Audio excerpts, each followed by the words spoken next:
Hello दोस्तों, आप सभी का स्वागत है मेरे यूट्यूब चैनल में। आज की कहानी है फितूर इश्क का भाग 11। रुद्र इशारे से अपने सामने बैठी हुई रूह को शांत रहने का इशारा कर रहा था, जिसे सामने बैठे अधिराज ने तुरंत देख लिया, क्योंकि उसकी गुस्से भरी नज़र रूह की ओर ही थी। उन दोनों को इशारों से बात करते हुए देखकर और अभी कुछ पल पहले के सीन को याद करते हुए अधिराज का गुस्सा ज्यादा बढ़ चुका था और वो जोर से टेबल पर हाथ मारकर तेज आवाज में बोला, इनफ। ये सुनकर सब लोग अधिराज की ओर देखने लगे। रूह भी डर से अधिराज की ओर देखने लगी। अधिराज गुस्से से रूह को देखता हुआ वंश को बोला, मैंने क्या कहा था? फाइल्स रेडी चाहिए तो कहाँ है सब फाइल्स? वंश सबके पास से फटाफट फाइल लेके अधिराज के सामने रख के, सॉरी सर। अधिराज बिना कोई जवाब दिए गुस्से से फटाफट फाइल्स को देखने लगा। असल में तो रूह को वो रुद्र की बाहों में देखकर जेलस हो रहा था, लेकिन अभी न तो वो कुछ कह सकता था न बोल पा रहा था, जिस वजह से अपना पूरा गुस्सा वो दूसरी तरह से निकाल रहा था। सबकी फाइल्स को चेक करते हुए उसने सबकी फाइल्स टेबल पर फेंक दी और हर फाइल में किसी एमए की गलती निकाल ली। उसकी ये हरकत देख रुद्र भी हैरान था कि आज अधिराज थोड़ा ज़्यादा कर रहा था। वो अधिराज की फेंकी हुई फाइल्स को चेक करने के लिए एक के बाद एक फाइल्स को अपने हाथों में लिए और पढ़ने लगा। तो वहीं अधिराज के गुस्से को देखकर रूह डर के मारे अपनी कुर्ती को कस के पकड़ी हुई थी, क्योंकि कहीं न कहीं अधिराज की तेज गुस्से वाली नज़रें वो खुद पर महसूस कर रही थी, जिस वजह से उसे डर लग रहा था। इसी बीच अधिराज के हाथ में रूह की फाइल्स आई और उसे पढ़ते हुए उसने उस फाइल को भी रूह की ओर फेंक दिया और गुस्से से रूह की ओर देख, ये क्या है मिस ठाकुर? रूह अपनी कुर्सी से उठ के लगभग, सर वो फाइल आज ही। उसकी बात को बीच में काट कर अधिराज गुस्से से उसे देखते हुए, कान खोल के सुन लो मिस ठाकुर, ये मेरी कंपनी है, गार्डन नहीं।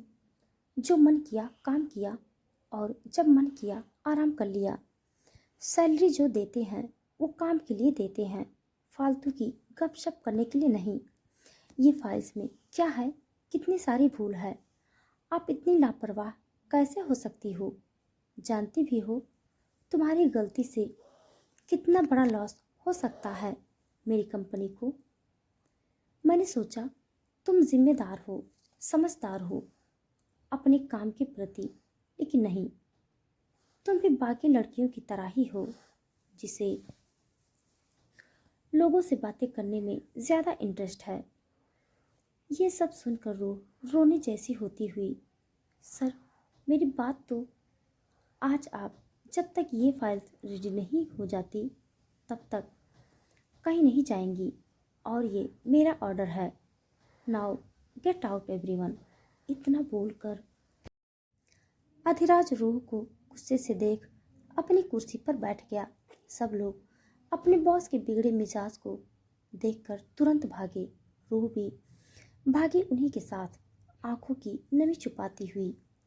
वहीं रूह को ये सब कहता सुन रुद्र अधिराज की ओर मुड़ के, अधिराज मुझे तुमसे बात करनी है। अधिराज अपनी कुर्सी पर आंखें बांधकर, मुझे नहीं करनी किसी से बात। ये सुनकर रुद्र उसके पास आकर, तुझे सुननी होगी मेरी बात को। इतना बोलकर वो अधिराज के पास की कुर्सी पर बैठ के आगे बोला, क्या है तेरी प्रॉब्लम? कभी शांति से बात नहीं कर सकता क्या? क्यों क्यों तुझे इतना गुस्सा करना पड़ता है हमेशा? और अभी क्या किया? रूह को बिना उसकी बात सुने इतना कुछ बोल दिया। पहले बात तो सुन लेता उसकी, क्या कहना चाहती थी वो। सुन लेते, लेकिन नहीं, तुझे तो गुस्सा ही करना है ना। वो जो फाइल्स लेके आई थी उसे आज ही मैंने दिया था। असल में वो काम उसका था ही नहीं, फिर भी मैंने दिया। उसने हाँ कह दी और तुरंत लग गई काम पर।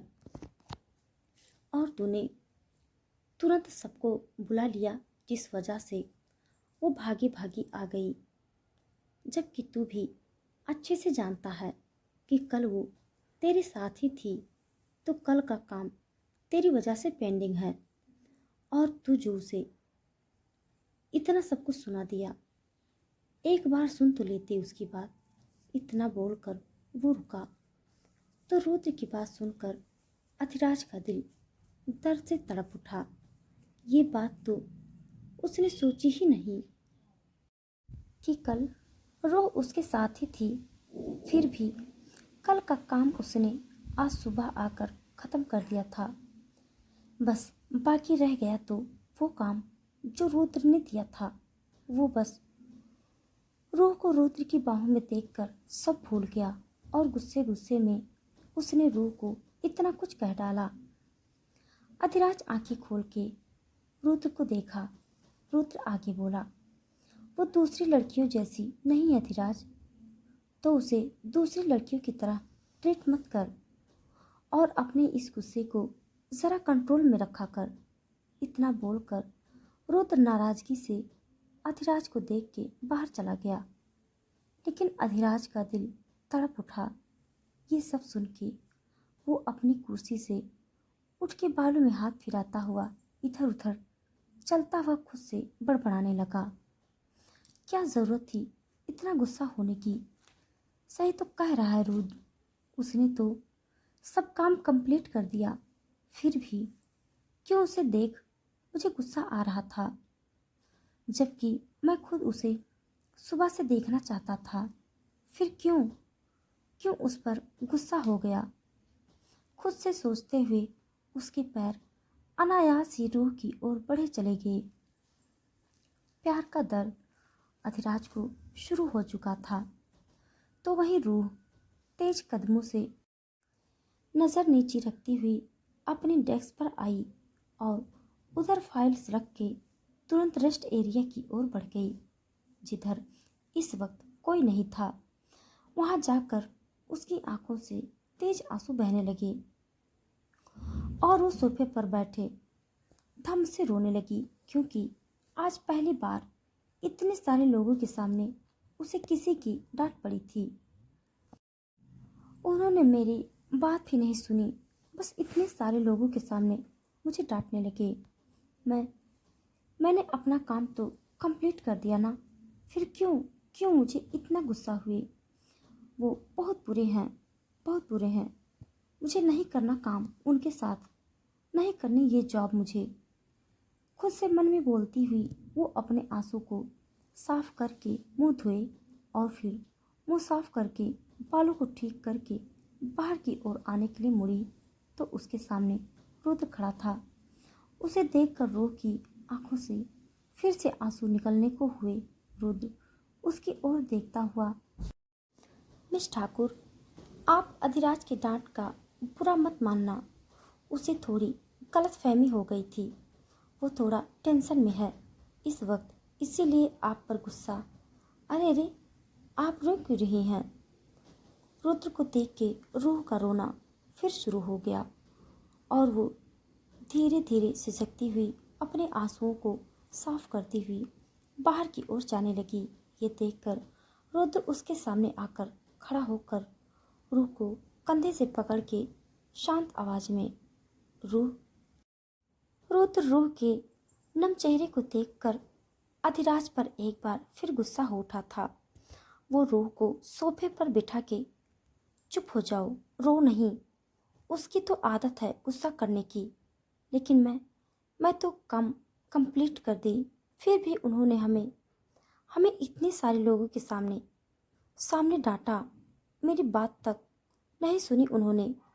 नाराजगी से इतना बोल के एक बार फिर रूह की आंखें टपटपा गई। ये सुनकर रुद्र को भी रूह के लिए अब बुरा लगा। उसने आज तक कई लड़कियां देखी थी, कई सारी लड़कियों के साथ वो रह चुका था, लेकिन जिस दिन से रूह को देखा था उसी दिन से उसके दिल दिमाग में जैसे रूह का प्यारा मासूम सा फेस छप चुका था। उसकी वो छल कपट, बिना की बातें, उसके हाव भाव, उसकी स्माइल, उसके एक्सप्रेशन, सब कुछ रुद्र को अच्छे लगने लगे थे। रूह को और जानने के लिए वो आतुर था। रूह को देखना, बात करना उसे अच्छा लगने लगा था, जिस वजह से वो अब दूसरी लड़कियों से दूर हो गया था। जिस रुद्रांश चौहान को काम के बाद सिर्फ पार्टी लड़की ड्रिंक का शौक था, वो आज ऑफिस में बैठा रूह के आंसू पोंछ रहा था। तो सामने रूह के दिल दिमाग में सिर्फ अधिराज का ही चेहरा घूम रहा था। अधिराज की डांट से उसे उतना ज्यादा बुरा लगा था कि उसका रोना बंद ही नहीं हो रहा था। इस बात से अनजान कि सामने बैठा इंसान उसे किस शिद्दत से देख रहा था। रुद्र के हाथ सहसा रूह की आंख पर चले गए। ये देखकर रूह ने तुरंत अपने फेस को पीछे कर ली और खुद से आंसू साफ करती हुई उठती हुई, हमें हमें जाना चाहिए सर, फाइल कंप्लीट करनी है हमें। इतना बोलकर वो जाने के लिए आगे देखी।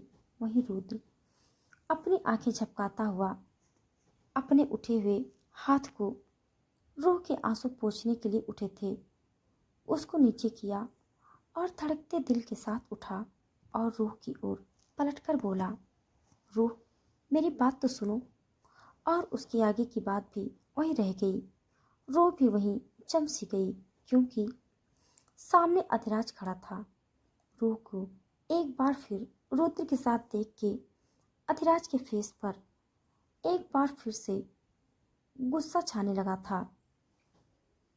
रूह अधिराज को अपने सामने देखकर आंखें झपकती हुई अपनी फाइल्स लेके बाहर की ओर जाने लगी।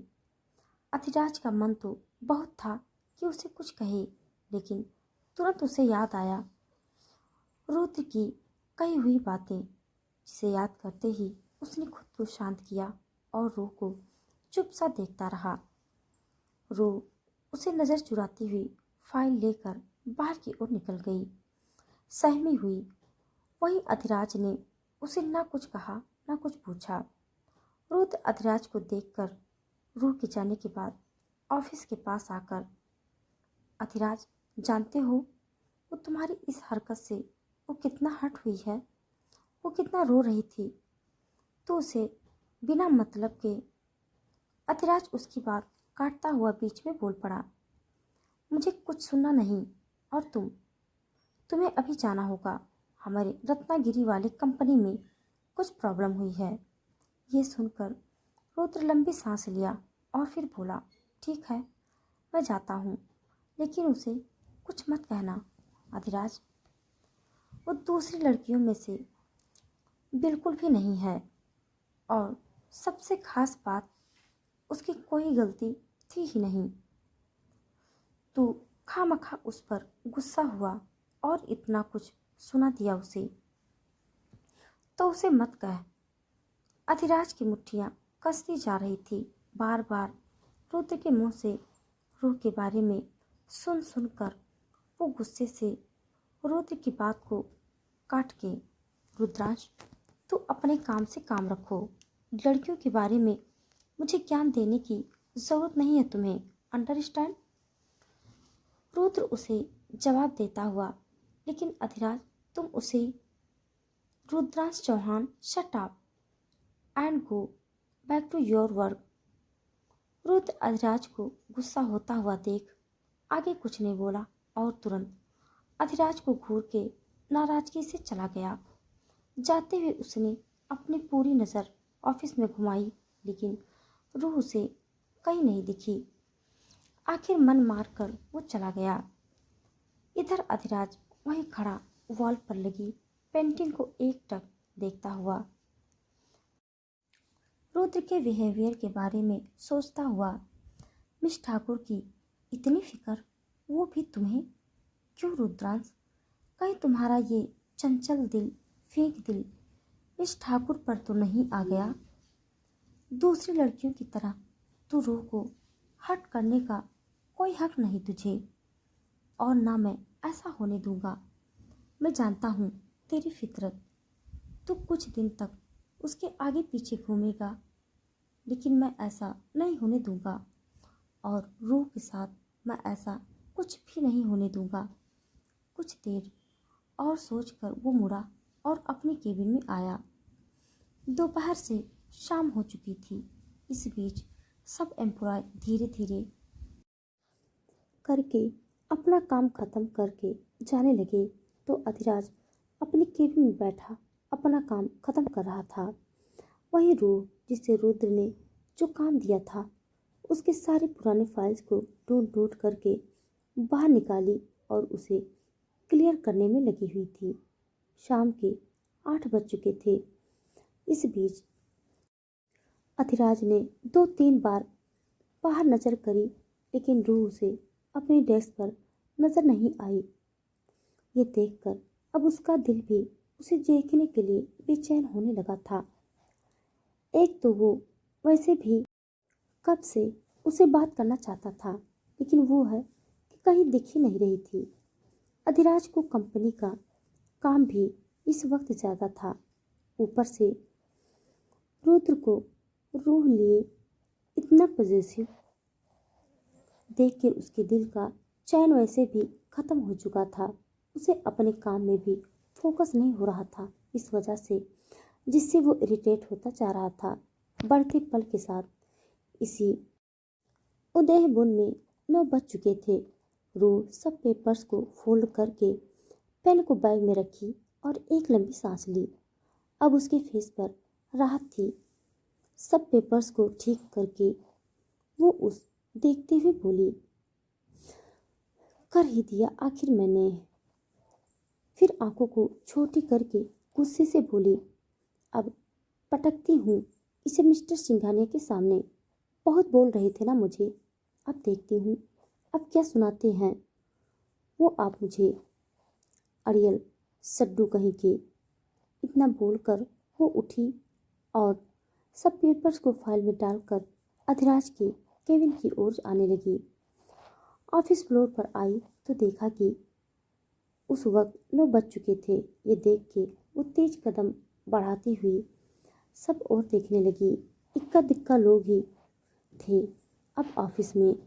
रूह को लगा अधिराज भी चला ही गया होगा। वो बिना दरवाज़ा नॉक किए उसके केबिन में घुसी और फाइल्स को टेबल पर रखती हुई अपनी कमर पर हाथ रख के मुंह को टेढ़ा करके बोली, ये लीजिए, पढ़ लीजिए, पूरी चेक कर लीजिए, कोई गलती मिस्टेक नहीं होगी इसमें, क्योंकि इस रूह ठाकुर ने कंप्लीट कर लिया है। बिना बात सुने बहुत कुछ बोले आप मुझे। अब इसे चेक करके बोलना, तब समझूंगी कि आप कितने शार्प नज़रें रखते हो मिस्टर अधिराज चौहान। अधिराज की कुर्सी को परखती हुई वो उसी कुर्सी को धमका रही थी, जैसे कि सामने सच में अधिराज ही हो। तो वहीं उसकी ये हरकत वहीं पर उससे थोड़ी दूर खड़ा अधिराज साफ साफ सुन रहा था। वो लगातार काम कर रहा था, इसीलिए कुछ देर फ्रेश होने के लिए वो ऑफिस में बनाए उसके प्राइवेट वॉशरूम में गया हुआ था, जिधर उसे रूह की आवाज़ साफ सुनाई दे रही थी, क्योंकि उसके ऑफिस में उसने कुछ ऐसी तकनीकी सेट करवाई थी कि उसकी गैर हाजिरी में भी उसके ऑफिस में कोई आए या कुछ बोले या कुछ छुए तो उसे पता चल जाए। अपने फेस को धोता हुआ वो रूह की आवाज़ को सुनकर तुरंत बाहर आने के लिए मुड़ा, तो उसने बाथरूम में लगे कैमरे जिसमें उसकी ऑफिस का सीसीटीवी फुटेज लाइव कर रहा था। उसे देखा तो वो कुछ पल ठहर गया रूह की हरकत देखने के लिए, और रूह की वो हरकतें और उसके चेहरे की वो हर एक अदा, नखरे, उसकी बातें, मुंह फूला हुआ है, उसकी कुर्सी को घूर कर बात करना, सब देख के अधिराज के फेस पर अनजाने में ही इस्माइल आ गई। कुछ देर पहले रुक के वो अचानक ही दरवाज़ा खोल के बाहर आया तो रूह, जो अभी आगे भी कुछ और बोलने के लिए मुड़ी ही थी, वो एकदम शॉक्ड रह गई अधिराज को अपने सामने देखकर। सर आप? उसके दिल की धड़कन अधिराज को देख अपनी स्पीड बढ़ाने लगी थी। अधिराज रूह को देखता हुआ चलकर उसके एकदम सामने आकर रुका। उसके फेस पर अभी भी छोटी सी मुस्कान थी जो रूह के एक्सप्रेशन देख के आई हुई थी। रूह अपनी बड़ी बड़ी पलकें झपकाती हुई धड़कते दिल के साथ अधिराज की आंखों में देखती हुई अपनी जगह पर जम सी गई। अधिराज उसके पास आकर अपनी 2 उंगली से रूह का मुंह खुला हुआ धीरे से बांध लिया। अधिराज के टच से रूह सहसा अपने सेंस में आई और तेजी से आंखें झपकाती हुई इधर उधर देखती हुई थोड़ी पीछे हुई। अधिराज मुस्कुरा के अपनी कुर्सी पर बैठता हुआ, क्या हुआ? आप इतना शॉक्ड क्यों हो मुझे देख के? रूह उसकी आवाज़ सुनकर हड़बड़ी में, मुझे लगा वो आप। अधिराज रूह की लाई हुई फाइल्स को हाथ में लेकर उसकी बात को काटता हुआ, ये फाइल्स कंप्लीट कर दी तुमने रूह? दूसरे सवाल का जवाब देती हुई रूह अपनी पिछली बात को अधूरी छोड़कर, जी सर, मैं ख़त्म कर दी हूँ। इतना बोली तो तुरंत उसे याद आया कि आज इसी अधिराज ने उसे किस तरह डांटा था। वो उनसे गुस्सा थी, नाराज भी थी। ये याद आते ही एक बार फिर रूह के फेस पर गुस्सा आने लगा। वो आवाज़ को थोड़ी सख्त करके अधिराज की आंखों में देख के पूरे आत्मविश्वास से बोली, चेक कर लीजिए इसमें कोई गलती है या नहीं। और एक बात सर, अधिराज फाइल्स को चेक करता हुआ अपना सर रूह की ओर किया, ये जो महीनों पुरानी फाइल्स है हमारी कंपनी की, उसे चेक करते वक्त पता चला है कि पिछले वक्त में किसी एम्प्लॉय ने गड़बड़ी करी हुई है या फिर गलती से भूल हो गई होगी। मैंने उसे मार्क कर दिया है, आप देख लेना। ये सुनकर अधिराज रूह को देखता ही रह गया, जो पूरे आत्मविश्वास से बोल रही थी। उसकी आंखों से आंख डालकर और साथ ही उसने अधिराज की कंपनी की एम्प्लॉय की भूल भी पकड़ ली, जिसे रुद्र कई वक्त से ढूंढ रहा था। स्मार्ट माइंड हो, beauty with brain, miss Thakur, मन में बुदबुदाता हुआ वो रूह को बोला, मिस ठाकुर, बहुत अच्छा किया आपने। इसे चेक करके मैं इस सर, तो अब मैं जा सकती हूँ? लेट हो गया है बहुत। आपके ऑर्डर की वजह से मैंने ओवर टाइम करके ये फाइल कंप्लीट कर दी। अब मुझे घर जाना है।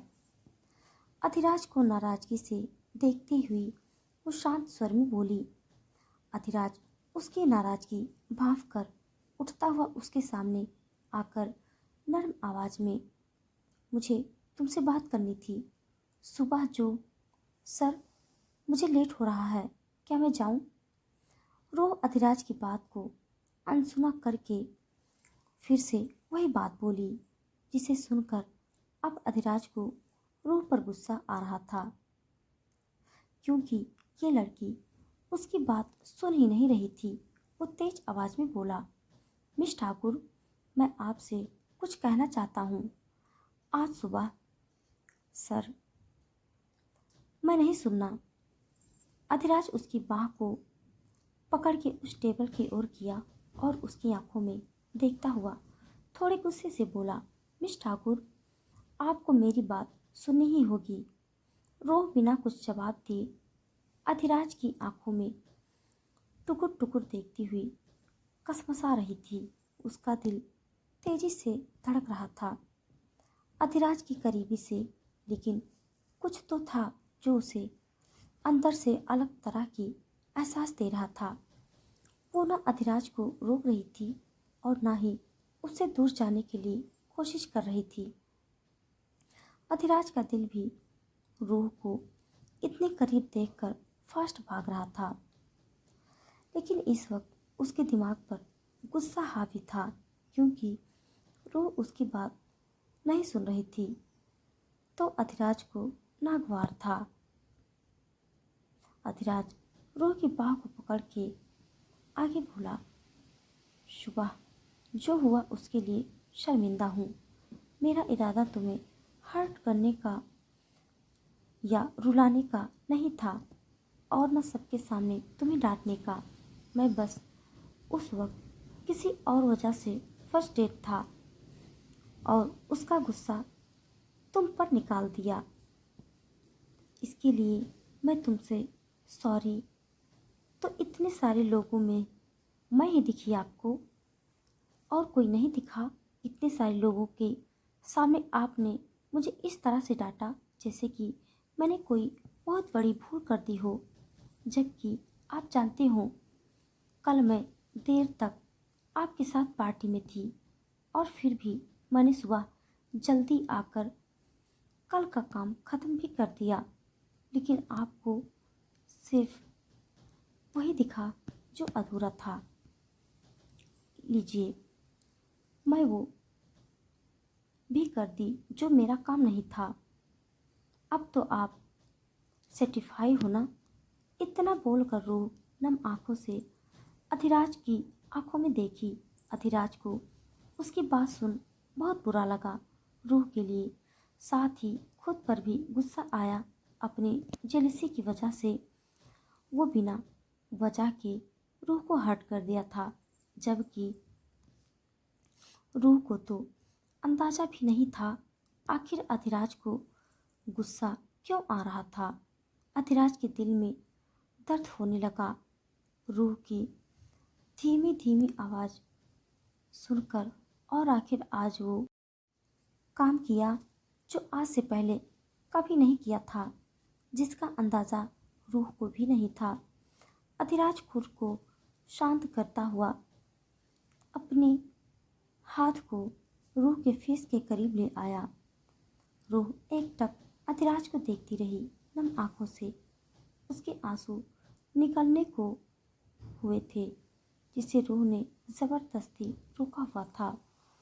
अधिराज ने रूह के फेस को अपने हाथ में भर करके धीमी और सॉफ्ट आवाज में कहा, सॉरी, तुम्हारी गलती नहीं थी रूह, मैं ही खुद थोड़ा आउट फोकस्ड हो गया था, जिस वजह से तुम पर गुस्सा हो गया। तुम इस तरह उदास मत हो। आज के बाद मैं इस तरह की चीज़ नहीं करूँगा। बस इस बार माफ़ कर दो। अधिराज के टच से रूह का तन बदन सिहर उठता था। उसके दिल में अजीब सा शोर मचलने लगा था। अधिराज के स्पर्श से रूह अपने हाथ को अधिराज के हाथ पर रखती हुई वो अब थोड़ी शांत हो गई थी।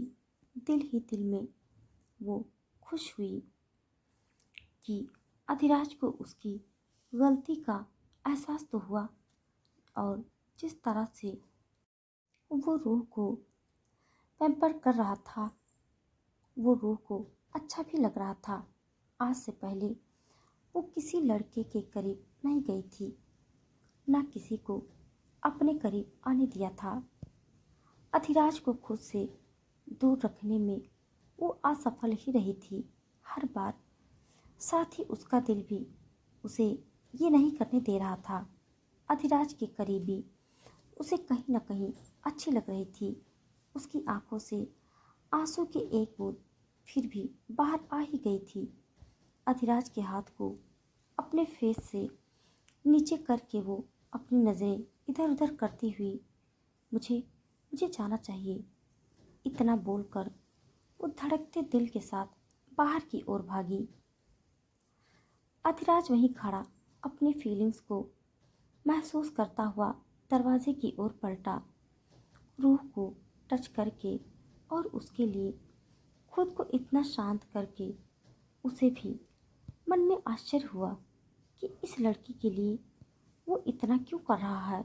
जो जो काम वो आज तक नहीं किया था, वो सब काम अब वो करने लगा था। हैरान सा दिल की फास्ट धड़कनों को महसूस करता हुआ वो अपने कोट को पहन के अपनी ज़रूरी चीज़ों को लेके ऑफिस से निकलता हुआ बाहर आकर देखा तो रूह उसके पहले ही चली गई थी। नीचे वो भी तेज कदमों से लिफ्ट में घुसा और नीचे आया। देखा तो रूह उसकी पार्किंग से निकल के तेज तेज कदमों से रोड की ओर जा रही थी और सब ओर देखती हुई ऑटो के लिए हाथ आगे करती हुई आगे बढ़ती जा रही थी। ये देख अधिराज तुरंत अपनी गाड़ी निकाला और गाड़ी स्टार्ट करके तुरंत रूह की ओर गाड़ी ले गया और रूह के पास जाकर गाड़ी की कांच की खिड़की खोल के, मिस ठाकुर, चलिए मैं आपको ड्रॉप कर दूंगा। रूह, जो एक वक्त फिर से अधिराज के साथ जाकर फिर से खुद को कमज़ोर नहीं करना चाहती थी, वो अधिराज को देख के, नहीं सर, मैं चली जाऊंगी, गुड नाइट बोल के तेज कदमों से आगे बढ़ गई। तो दोस्तों, आज के लिए बस इतना। इसके आगे का भाग जानने के लिए आप सब मेरे साथ बने रहिए। हमारी कहानी आप सबको कैसी लग रही है कमेंट बॉक्स में ज़रूर बताइएगा। तब तक के लिए धन्यवाद।